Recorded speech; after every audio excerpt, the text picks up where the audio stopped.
By late 1688, Anne was about to be swept up in the invasion of her brother-in-law, William of Orange, which would become known as the Glorious Revolution. As one of the subjects under her father, King James II, who had been opposed to his every attempt to return England and Scotland to Catholicism, Anne was now to be a central part of what came next. Ever since James had refused Anne permission to visit her sister Mary, married to William, Prince of Orange, for fear of them plotting against him, Anne had started sending secret letters to Mary through messengers that could be trusted, speaking only in code within the documents. She also sent a few letters by ordinary post, allowing those who might intercede them to learn nothing of her true feelings. As a result of this secret communication, Anne was aware of the plans to invade.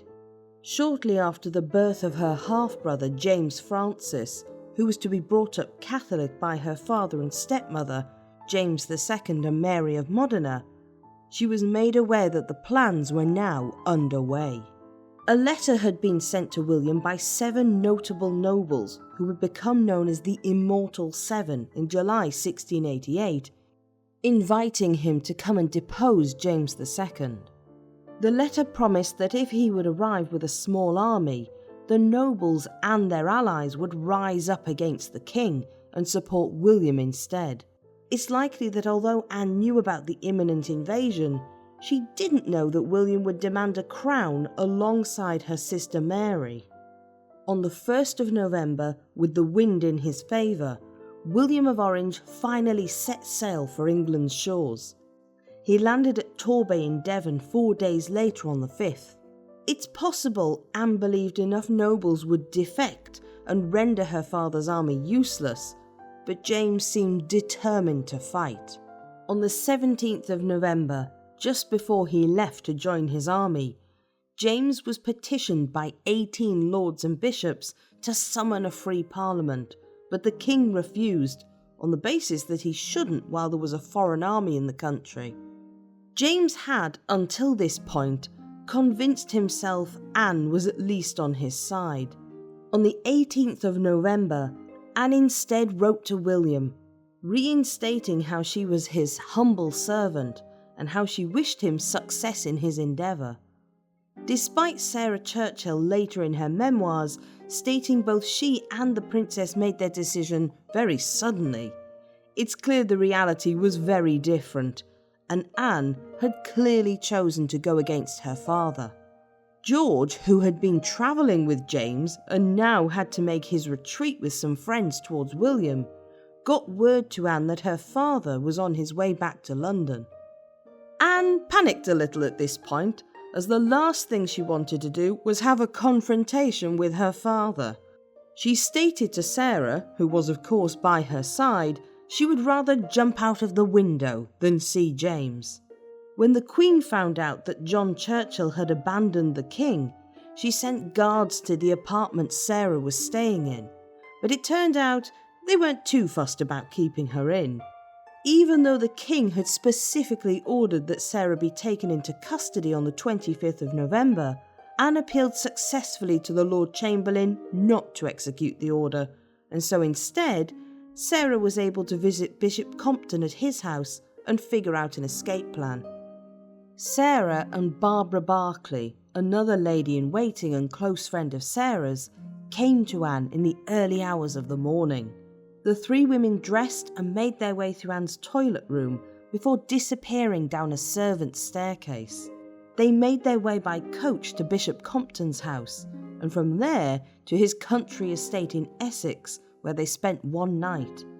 From there they made their way to Nottingham, where the citizens were overjoyed to meet the princess.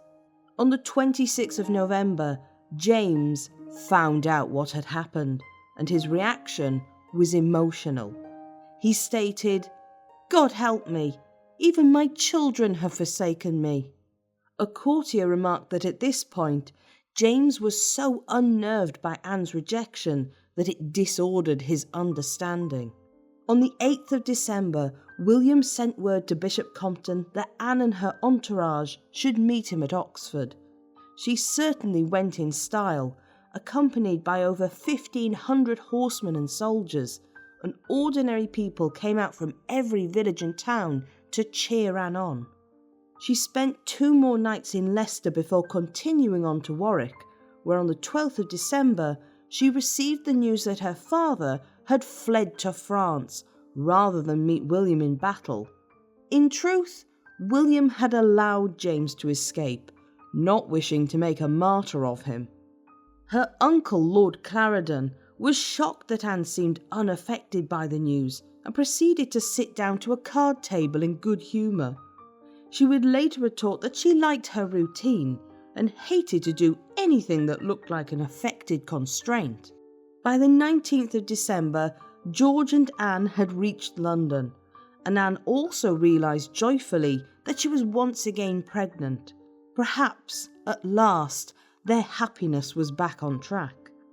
But of course, there was still the matter of who was now running the country. In January of 1689, a Convention Parliament met and decided that since James II had fled the country, he had effectively abdicated. So now it would fall to his heir, Mary, to become queen, right? Well, no. It soon became clear that William of Orange had something else planned. It seems fairly certain that Anne, along with many others, had no idea William was planning on taking the throne, and a hint of her discomfort is clear when she told the Bishop of Winchester she would have sent for her father if she had known he was close by. Sarah also wrote in her memoirs that she too had no idea of what would happen. It seems obvious to us now, but at the time, the people of England honestly thought William was simply coming to put pressure on James and to make the king commit to reversing his changes over Catholicism. After all, William was James's son-in-law. Whether or not William had come over to England's shores with personal ambition in mind, he was now close enough to dream of wearing England's crown. He disliked the fact that Anne might try to thwart him, especially as technically she came before him in line for the crown, and that his own wife Mary, if she became Queen Regnant, would therefore be superior to him. However, the decision was not his to make, but Mary's. When the Scottish historian Gilbert Burnet lived in Holland in 1686, he had once asked Mary what her thoughts were on what Prince William would be if she ever became queen. According to Burnet, she was horrified at the idea that William should be anything but her equal, and that she did not believe a husband was ever to be obedient to a wife. Mary promised that if it ever happened, she would do everything in her power to make her husband king for life. She was also convinced by Burnet to take Anne out of the equation, assuming Anne would be of the same mind and ignoring her sister's rights to the crown. She stood by this when the time came and told the English Parliament that both her husband and herself should be crowned. Anne, meanwhile, was not happy about the situation. It had been suggested to William that he ask the Princess of Denmark for her consent, but he had retorted angrily that he expected her to comply and simply ignored her completely. This only angered Anne further, and she asked Lord Clarendon to keep her informed of what was happening, anxious to keep ahead of quickly moving events. She was reluctant to release her hold on the crown, but it soon became clear this would be unsustainable. On the 17th of January, Anne was informed that the joint coronation of William and Mary was to go ahead, apparently with her blessing. Both she and George furiously denied giving such consent. By the 5th of February, with constitutional change now well underway, John Churchill assured his wife Sarah that the resolution of William and Mary both being monarchs would pass with or without the princess's consent.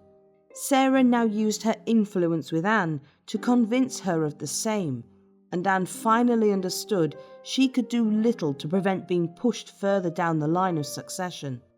The next day, the princess sent a message. stating she was willing to submit to whatever was best for the kingdom and security of the Protestant religion. On the 13th of February, William and Mary were crowned as William III and Mary II of England. At first, all seemed well. Anne was confident of her place at court, and George, as well as remaining on the Privy Council, was naturalised as an English subject and given the titles the Earl of Cumberland and Duke of Kendal. By the summer, Anne's pregnant stomach had swollen so much that people grew worried. But in the morning of the 24th of July 1689, she gave birth to a son, named William after the king who became his godfather. The little boy was given the title Duke of Gloucester by his royal uncle. Some in her household were worried for his health, as he was sickly when born, only improving when a wet nurse provided milk. Mary was attentive to both her sister and her nephew, staying with them for the next 2 weeks and helping to nurse them both back to health. At 6 weeks old, little William suffered from convulsive fits, and once again his life hung in the balance. As milk had restored him once before, it was decided he needed a new wet nurse, and a search went up for the right one. Finally, a lady called Mrs. Pack was found by George, a woman described as so ugly she was only fit for a pigsty, but as soon as baby William latched on, his condition visibly improved. Mrs. Pack was regarded as the saviour of the young boy, and orders were given that she was not to be argued with on anything. So did Mrs. Pack have life-giving milk? Maybe, but there is probably another explanation. William had likely contracted either meningitis or a middle ear infection, and his improvement just happened to coincide with Mrs. Pack arriving. An illness of this kind can cause problems with the cerebral spinal fluid being absorbed properly into the body, and sure enough, William later had problems with this. The buildup of fluid caused hydrocephalus, otherwise known as water on the brain, and the little boy would have to suffer through the fluid being drained off through his skull in later years. But for now, everyone was overjoyed he was alive. By the 7th of October, Anne, George and their young son had moved back to London. But while Anne must have been delighted with the prospect of once again being able to enjoy motherhood, her relationship with her sister Mary became more distant. Although Mary had been so attentive at first, and the two sisters had exchanged many letters over the years, in company it was very different. Mary was an extroverted talker, whereas Anne preferred quiet time and liked not talking too much. William likewise already disliked his sister-in-law, probably for her stubbornness against him, and George he considered to be a boring man with little to say, and thought he should show more assertiveness towards his wife. While William's dislike of George was obvious from the start, his coldness towards Anne came out in petty acts. Whenever he was gifted some fruit, the king would reluctantly pick some out for Anne and George, making sure they got the bruised and mushy fruit. While Anne had still been pregnant with little William, she had dined with the king and queen when the first peas of the harvest were served. Rather than offer any to his sister-in-law, who later admitted she really quite fancied having some, William instead emptied the whole lot onto his plate and stuffed his face with them. Very mature. Anne then distanced herself further when she requested an extension to her lodgings at Whitehall for her household. William and Mary refused, and when Anne offered to exchange them for her apartments at the Cockpit, she was told only if the Earl of Devonshire, who had been given dibs on those rooms, agreed. Anne was furious at being told to take agreement from someone much lower in rank, and placing her son in the apartments at Whitehall, stayed herself at the Cockpit. But the real bone of contention came over money. When James fled to France, Anne's allowance had ceased being paid, and she was now heavily in debt. Partly this was due to her gambling debts, which now amounted to £15,000. But partly it was actually William's fault. Wanting to prevent a war in early 1689 between Sweden and Denmark, Sweden demanded the Swedish lands that had been acquired and given to George to be returned to them. Acting as mediator, William assured George that if he returned them to the Swedish crown, he would personally recompense the prince for their value. George immediately agreed, signing over his lands and being very trusting of his brother-in-law. To William's relief, a war was averted, but the money wouldn't be paid to George for years, adding to the debt of the Prince and Princess of Denmark. Instead of being sorry for being part of their debt problems, William ignored the matter. He had only been granted money from Parliament for a year, so he also wasn't sure about his future finances. But there was still no discussion with the Prince and Princess of Denmark as there should have been. Nothing was paid to Anne for months, and she responded to this by turning her attention to Parliament. Encouraged by Sarah, Anne leaned on the Tory politicians who were unhappy with the number of Whigs in the Commons, and they supported her in proposing she be given a £70,000 a year allowance. William and Mary were apparently appalled that Anne would use politics in this way for her own ends, but they didn't seem to consider their silence on finances to be important to this decision. Understanding the driving force behind Anne was Sarah, who was pushing furiously for the princess to be paid her due, William sent courtiers to talk her down, with a promise that he would personally pay Anne £50,000 a year if they would stand down. Sarah correctly asserted that this was probably nonsense, and Anne said she no longer expected the king to show her any kindness, and therefore she wanted to remain with her friends in Parliament. Eventually, William and Mary relented, and a compromise was found, with Anne being paid £50,000 a year. The ill feeling between both parties would never recover, however. William's policies were not always popular, and the king made many enemies with his ideas about allowing dissenters to hold public office once more.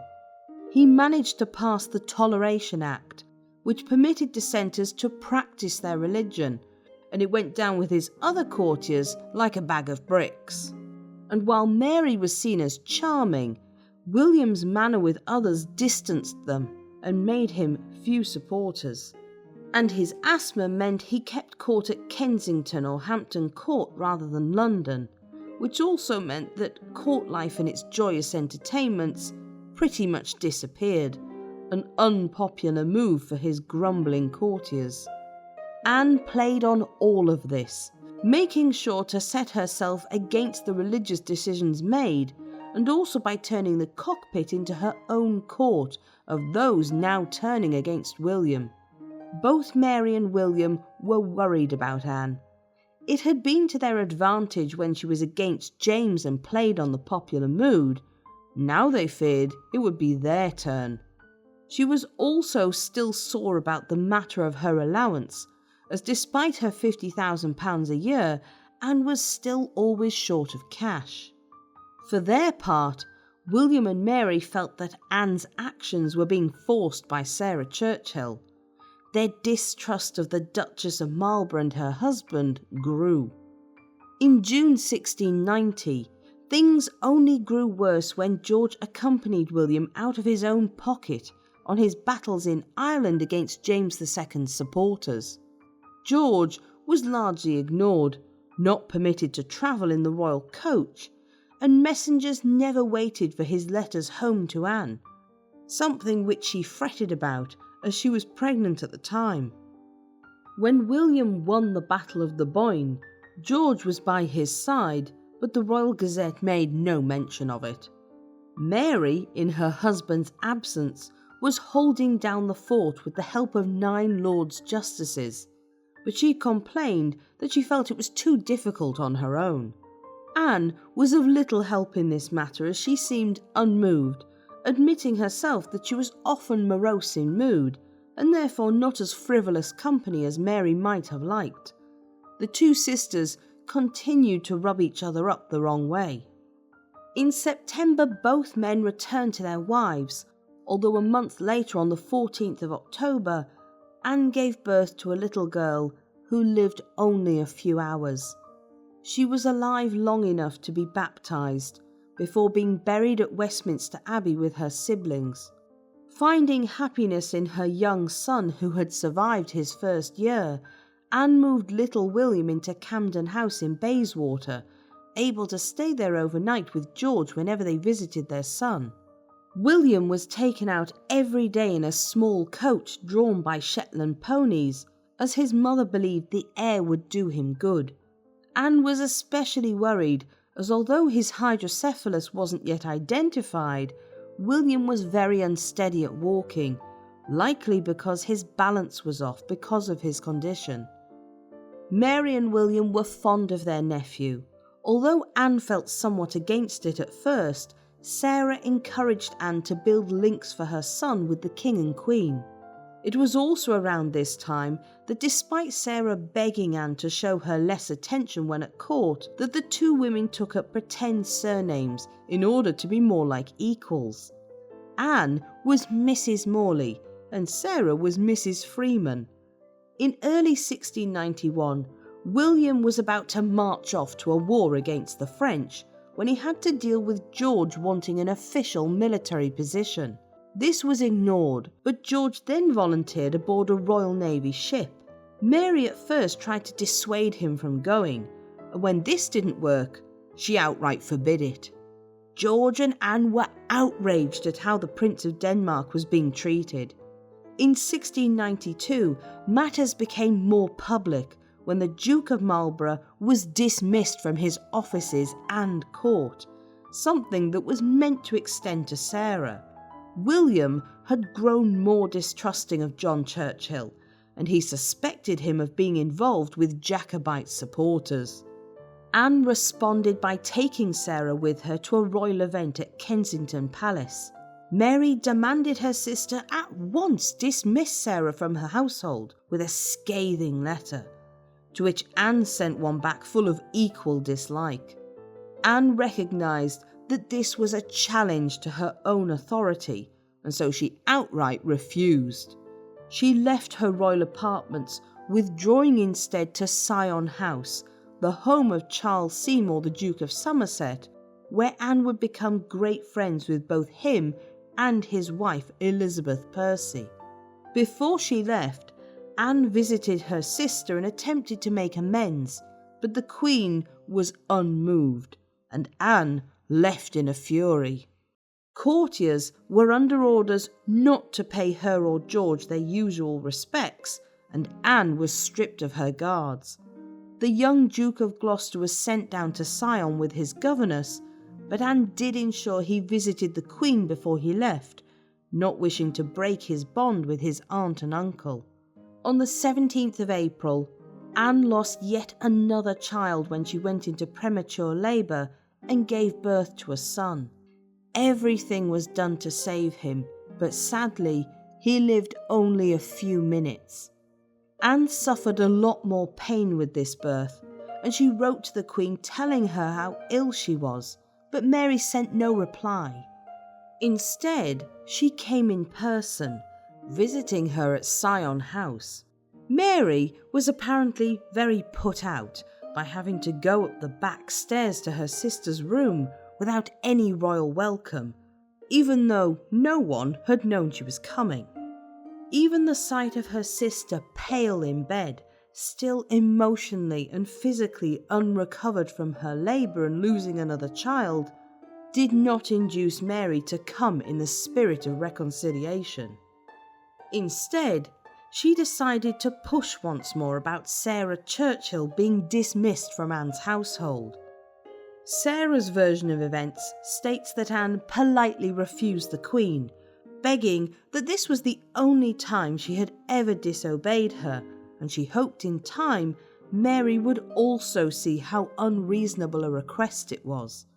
A German diplomat stated that Anne was somewhat sharper with her sister, telling her not to bother if she had only come to make her remove Sarah, turning her back on the Queen. Mary left, and it was the last time the sisters would ever see each other. But Anne's son, little William, continued to be the light of her life, as well as her remaining link to Mary and William.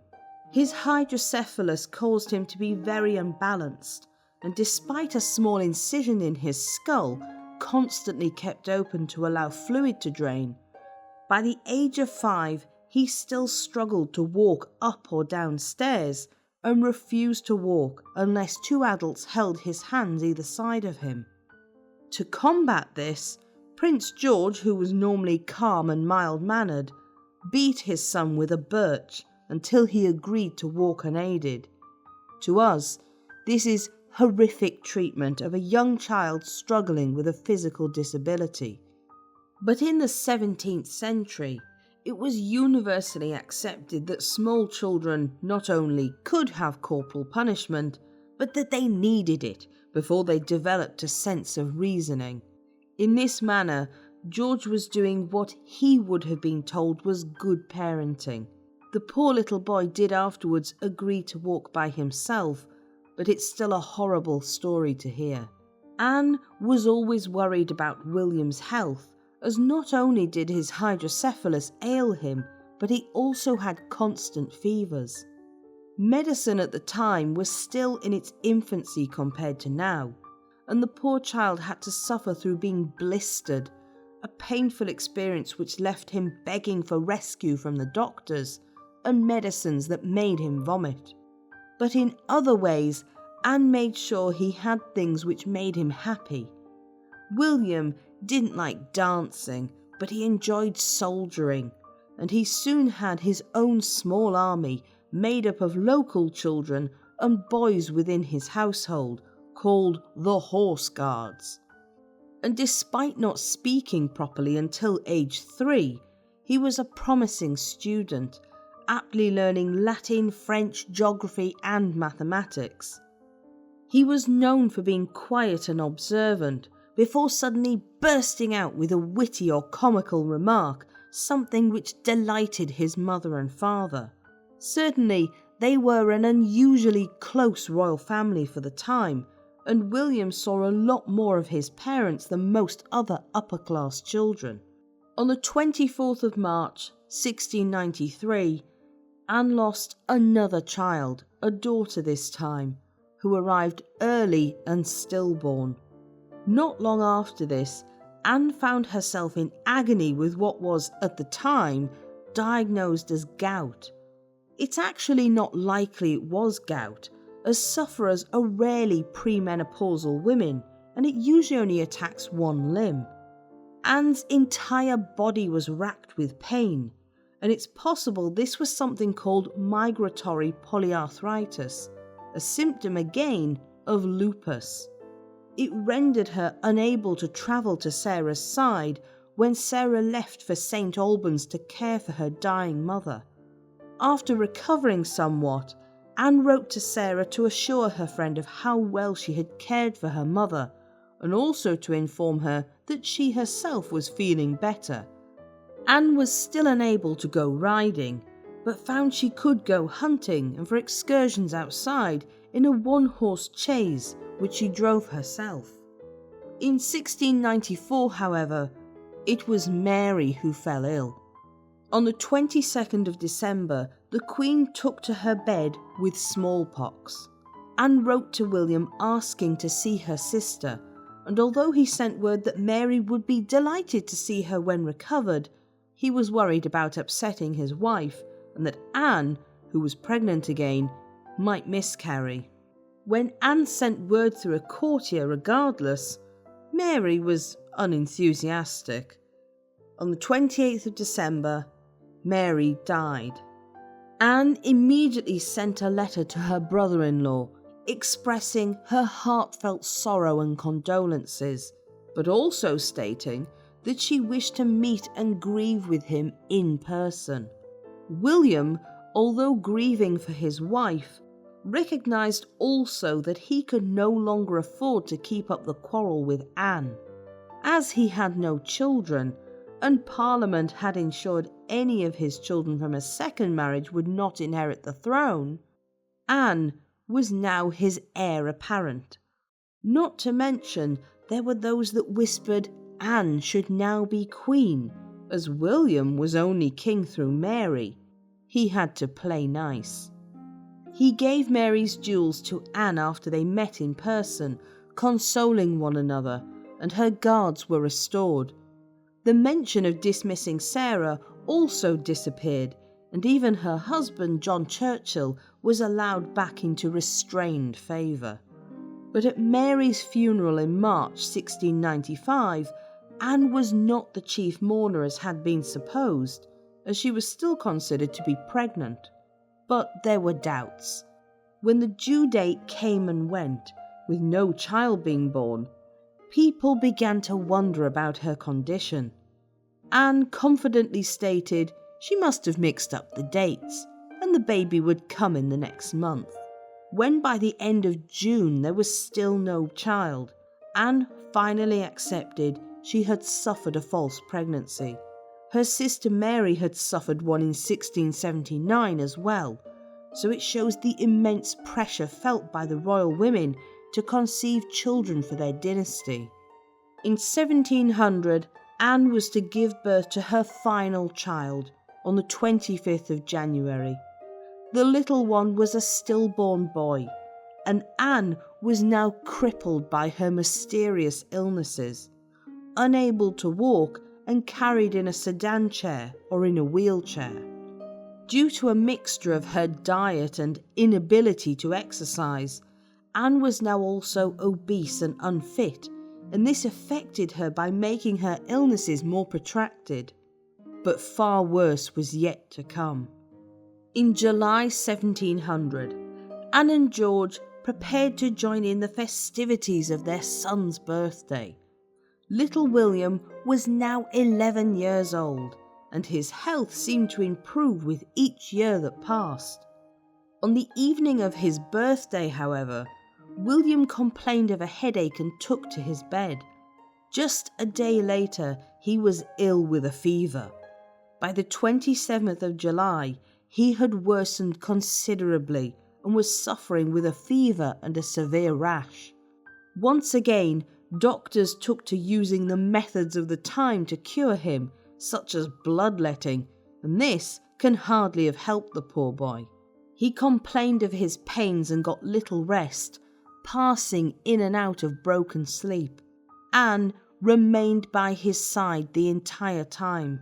She remained calm and attentive, only fainting when she was asked to leave the room by one of the doctors, who was later criticised for being unfeeling.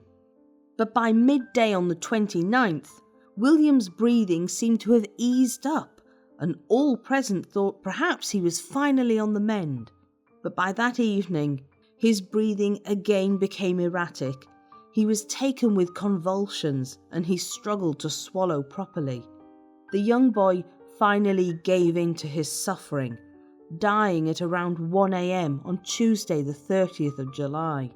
At the time, doctors thought he died of a malignant fever, and modern doctors have agreed that he was likely suffering from a severe bacterial infection of the throat, coupled with pneumonia in both lungs. Large amounts of fluid taken from his cerebrum also indicate his hydrocephalus was also to blame. Anne and George were inconsolable. Anne took to her chamber, only being carried out to the garden in the evenings to try and distract her thoughts. Every year going forward, she would order her household to observe a day of mourning for her son on the 30th of July. On the 9th of August, his body was taken to Westminster Abbey where he was buried. Anne and George, as was royal custom, did not attend the funeral of their little son.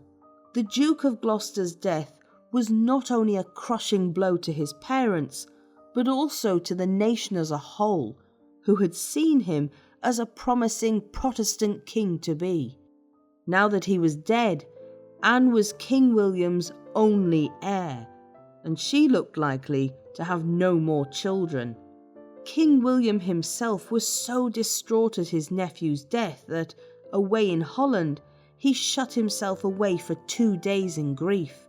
He sent Anne a short but poignant letter saying, "It is so great a loss for me and all England that my heart is pierced by affliction." One of his first acts upon his return was to visit Anne and George in person to show his respects for their loss. But now the succession had to be looked to. Facing a prospect with both Anne and William childless, Parliament enacted the Act of Settlement 1701.